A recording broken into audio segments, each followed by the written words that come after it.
اعوذ باللہ من الشیطان الرجیم بسم اللہ الرحمن الرحیم۔ سورہ دہر آیت نمبر 3 اور 4۔ آیت نمبر 3، انا ہدیناہ السبیل اما شاکرا و اما کفورا۔ لفظی ترجمہ، ان بے شک، نہ ہم نے، ہدئی ہدایت دی، نہ ہم نے، ہو اس کو، سبیلا راستے کی، اما خواہ، شاکرن شکر گزار بنے، و اور، اما خواہ کفورا نہ شکری کرے۔ آیت نمبر 3 کا بامحاورہ ترجمہ۔ تحقیق راہ دکھلا دی ہم نے اس کو، راہ یا شکر گزار ہوتا ہے اور یا کفر کرنے والا۔ آیت نمبر 4، اِنَّا اعتدنا للکافرین سلاسل واغلالا وسعیرا۔ اِنَّا بے شک ہم نے، عتد تیار کی، نہ ہم نے، لی کے لیے، کافرین کے لیے، سلاسل زنجیریں، واغلالوں اور طوق، وسعیرا اور آگ۔ آیت نمبر 4 کا بامحاورہ ترجمہ۔ تحقیق کافروں کے لیے زنجیریں اور طوق اور دہکتی آگ تیار کر رکھی ہے۔ اب ہم کچھ گفتگو کریں گے ان آیات کے مفہوم کو سمجھنے کے لیے، چونکہ انسان کی ذمہ داری، اس کی آزمائش، علم اور آگاہی اور جن سے وہ شناخت کر سکتا ہے ان عوامل کی محتاج ہے۔ کیونکہ اگر اس پر کوئی ذمہ داری ہے، کوئی آزمائش ہے، اگر اس کو علم ہوگا، اس کو آگاہی جسے ہم اویئرنیس کہتے ہیں وہ ہوگی، اور شناخت کرنے کے آلات ہمارے اندر ہوں گے، وہ شعور، وہ سمجھ بوجھ ہوگی، تو تبھی ذمہ داری سے نبرد آزما ہوا جا سکتا ہے۔ اب اس آیت میں یہ جو خصوصی طور پر یہ تیسری اور چوتھی آیات ہیں، تیسری آیت میں اللہ تعالیٰ نے ہدایت کی بات کی ہے، اور وہ فرماتا ہے کہ ہم نے راستے کی نشاندہی کر دی ہے، اب چاہے وہ شکر گزاری کرے چاہے نہ شکری کرے، وہ اس کی مرضی ہے۔ اللہ تعالیٰ نے زبردستی کسی راستے کی طرف دھکا نہیں دیا، بلکہ پروردگار نے راستے کی طرف ہدایت کر دی ہے، نشاندہی کر دی ہے۔ مرضی ہے اختیار کر لیں، نہیں اختیار کرنا چاہتے نہ کریں، لیکن اللہ تعالیٰ نے ساتھ ہی بتا دیا کہ اگر تو کوئی اختیار کرے گا اللہ کا بتایا ہوا راستہ تو وہ شاکر کہلائے گا، شکر گزار کہلائے گا کہ اس کو صحیح راستے کی نشاندہی ہو گئی، اور اگر کوئی اس راستے کی طرف نہیں جائے گا، اسے نظر انداز کرے گا، اسے چھوڑے گا، اس سے منہ موڑے گا، اس کا انکار کرے گا، تو پھر وہ کفورا ہو جائے گا، یعنی انکار کرنے والا ہو جائے گا، ناشکرا ہو جائے گا۔ اب اس آیت میں غور طلب بات ہدایت ہے۔ ہدایت کا بہت بڑا معنی ہے جو یہاں پر استعمال ہوئی ہے، اس میں 3 طرح کی ہدایت ہم کہہ سکتے ہیں۔ ایک ہے ہدایت تکوینی، جو اللہ تعالی ہمارے وجود کے اندر قوت بخش دیتا ہے، وہ اس سے الگ انسان نہیں کچھ بھی کر سکتا، وہ قوت اللہ نے بخشی ہوئی ہوتی ہے، اسے ہدایت تکوینی کہتے ہیں۔ اس کے بعد کیا ہوتا ہے کہ فطرت کی گہرائیوں میں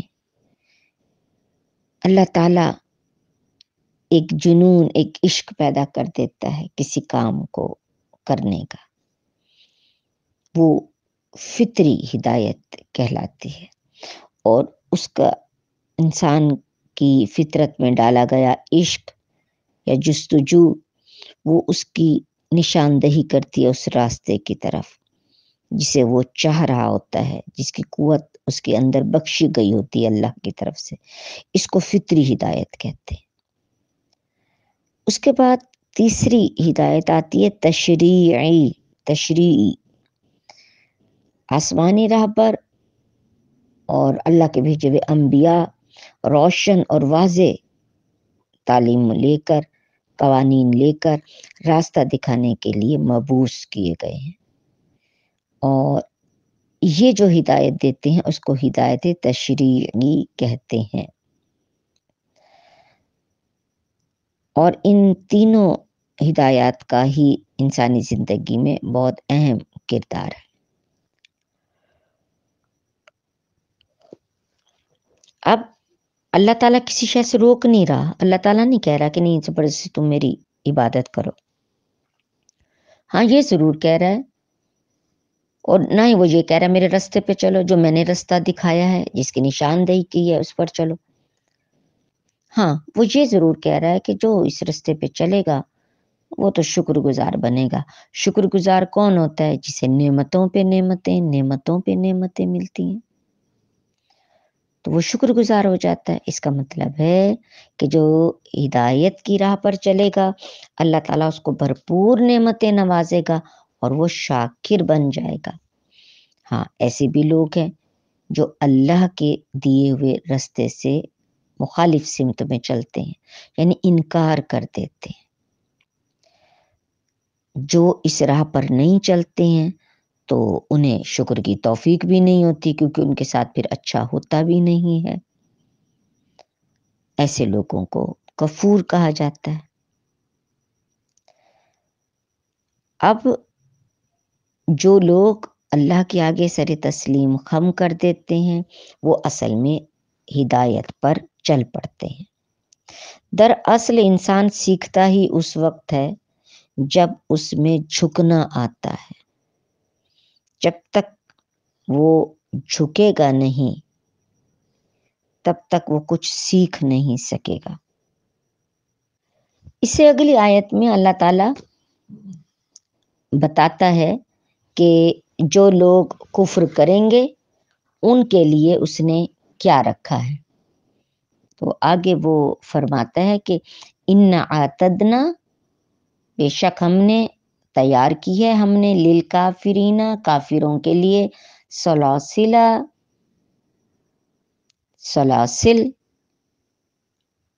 یعنی زنجیریں، اغلالا یعنی طوق، اور سعیرہ اور آگ۔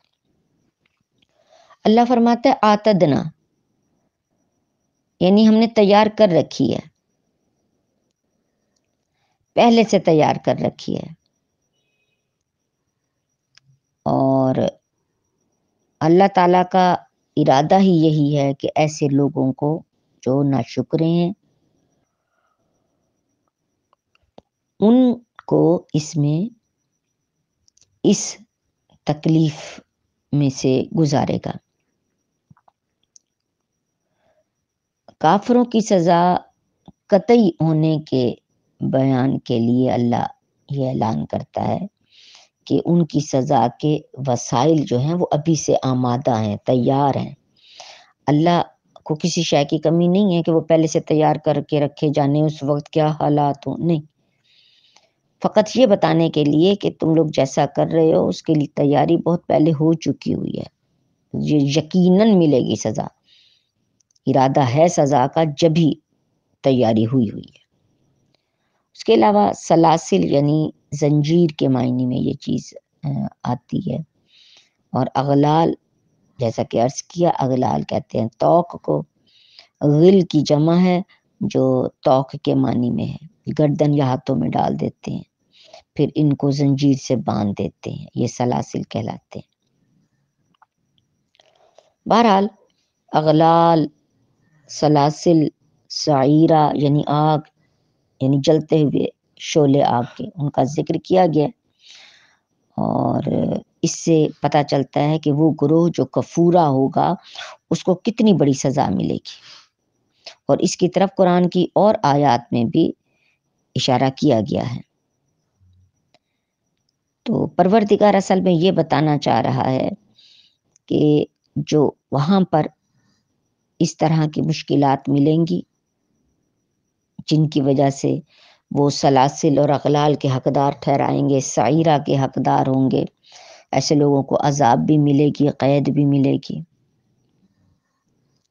یہاں جو مزے کرنے کی کوشش کرے گا اور اللہ سے دوری اختیار کرے گا، اس کے احکامات کی نفی کرے گا، یعنی یہاں پر آزاد رہنا چاہے گا، تو یہاں کی آزادی وہاں کی قید کا سبب بن جائے گی، اور وہ آگ جو انہوں نے اس دنیا میں بھڑکائی وہ وہاں پر مجسم ہو جائے گی اور ان کے دامن کو وہ آگ لگ جائے گی۔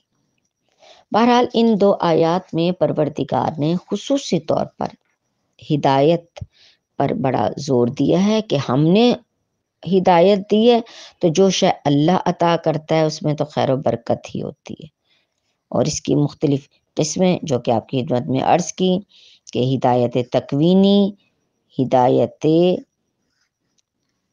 فطری اور ہدایت تشریعی، تو ان ہدایات کا تذکرہ تھا، اور بتا دیا گیا کہ جو ہدایت سے ہٹے گا تو اس کے لیے پھر بھڑکتی ہوئی آگ، شعلے اور اس طرح کے زنجیریں، اس طرح کا عذاب ہوگا ان کے لیے۔